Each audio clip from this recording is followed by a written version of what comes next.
nagsagawa ng sorpresang pagsusuri ang Food and Drug Administration at Eco Waste Coalition sa ilang laruang ibinebenta sa isang mall sa Maynila.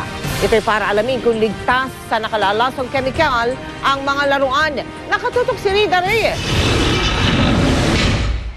Gusto mong gift for Christmas? Toy dollhouse. Ito. Ano yan? Ay, malaki. 5. Talaga nga yatang hindi makukumpleto ang Pasko ng mga bata kung walang regalong laruan. Kaya si Ivy Herrera, ngayon pa lang, sinusuyod ng toy store na ito sa isang mall sa Maynila para mamili ng mga ipanreregalong laruan sa anak at mga pamangkin. Pero bukod sa presyo at itsura, kaligtasang dulot nito ang kanyang pangunahing batayan sa pagpili. Hindi pa nila alam kung ano yung hinahawakan nila. So as parent, dapat mas alam mo kung ano yung ibibigay mo. Kung ano yung actual packaging niya, kung may lead content ba or what. Kanina, sorpresa nag-ikot ang ilang kawani ng Food and Drug Administration at Eco Waste Coalition sa mall kung saan namimili si Ivy para siyasatin ang mga ibinebentang laruan doon. Pero kung dati, ilang araw ang inaabot bago mailabas ang resulta ng kanilang mga pagsusuri, ngayon, ilang segundo na lang. Okay, sir, pass. Okay. Ito yung tinatawag na X-ray fluorescence analyzer. Ito ang pinakabagong gamit ng FDA para matukoy ang level ng chemical na ginagamit ng isang produkto. At kanina nga ay tinest natin itong produktong ito at kung ating mapapansin, nakasaad dyan ang iba't ibang chemical na ginamit dito sa paggawa ng laruang ito. At sa kabilang dako, makikita ninyo na pass lahat sila, ibig sabihin ligtas yan para gamitin ng isang bata. Pasado sa pagsusuri ang mahigit 20 klase ng laruan at children's accessories maliban sa dalawa. Ang toy truck na ito nagtala ng 178 parts per million ng lead habang ang kiddie bag na ito naman 376 parts per million ng lead. Way above the level of 90 ppm. Lead is a natural heavy metal that can destroy our neurons in the brains, and if the child ingests this, even at very small concentrations, it can already destroy, yung neurons nila at saka magkaroon ng impairment yun, sa development. Kinuleta ng FDA ang sample ng mga laruan para isailalim sa mas masusing confirmatory test. Iimbestigahan rin kung rehistrado ang distributor ng laruan at kung nakapasa ito sa quality safety standards bago inilabas sa mga pamilihan.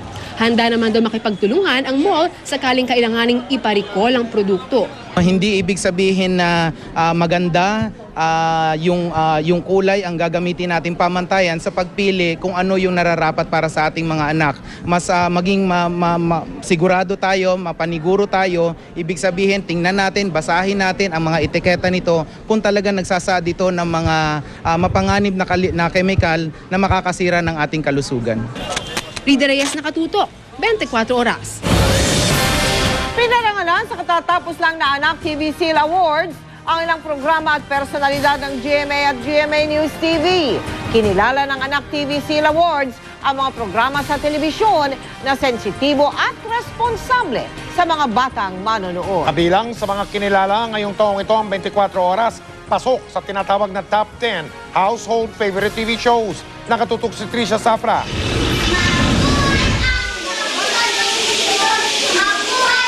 Isang minutong ingay ang inialay ng Anak TV para sa sensitibo at responsableng pamamahayag na akma sa mga batang nanonood ng telebisyon sa ginanap na Anak TV Seal Awards 2011. Nakiisa sa panawagang yan ang GMA Network na nag-uwi ng 33 pagkilala sa iba't ibang kategorya.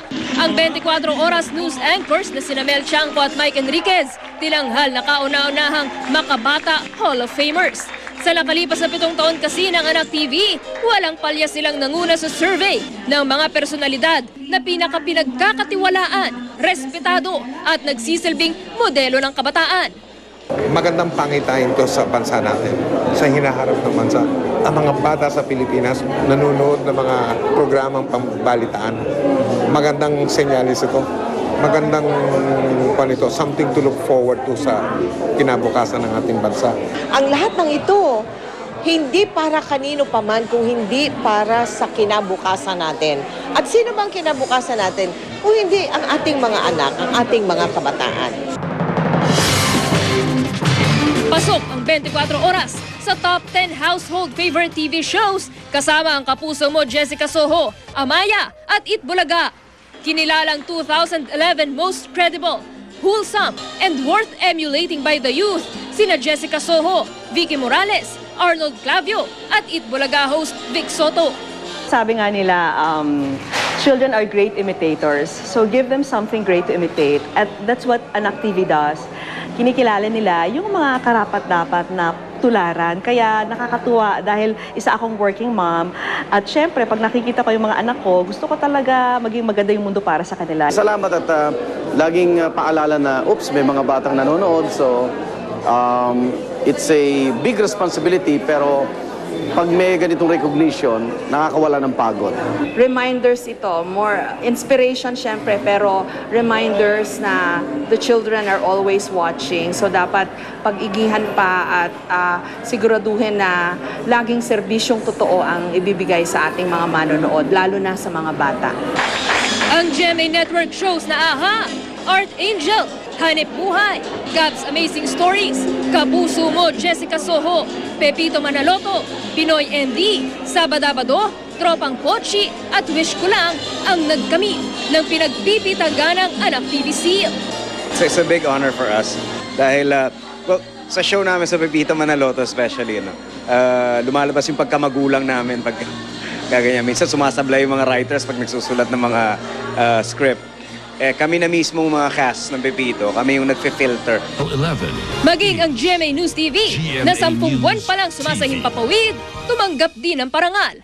Ginawaran ng Anak TV Seal ang pinaka. Bawal ang pasaway kay Maring Winnie, Brigada, Day Off, Front Row, Full-Time Moms, Good News, I Wonder, mga kwentong pambata ni Rizal, On Call, Luma, Pop Talk at Real Time. Malaking affirmation to na may ginagawa kaming tama and that we're on the right track. And of course, kami naman sa On Call, kami taga-kalampag lang para protektahan ang interes ng lahat, lalo na ng mga bata. Tiniyak ng Anak TV na magpapatuloy pa ang advokasya nitong hikayatin ang paggawa ng mga palabas na kagigiliwan at kapupulutan ng aral ng mga batang manonood. Wala pong nakaalam kung ano ang hatid ng susunod na taon. Isa lamang po ang natitiyak ko. Dahil narito kayo at nakikiisa, marahil dahil kayo ay may anak o kaya ay may apo, nararamdaman namin at natatanaw sa hinaharap na lalawig pa ang advokasiyang ito. Trisha Zafra, nakatutok, 24 oras. Nagpapasalamat po kami ni Mike sa Anak TV sa paggawad sa amin ng kauna-unahang Hall of Fame Awards nila.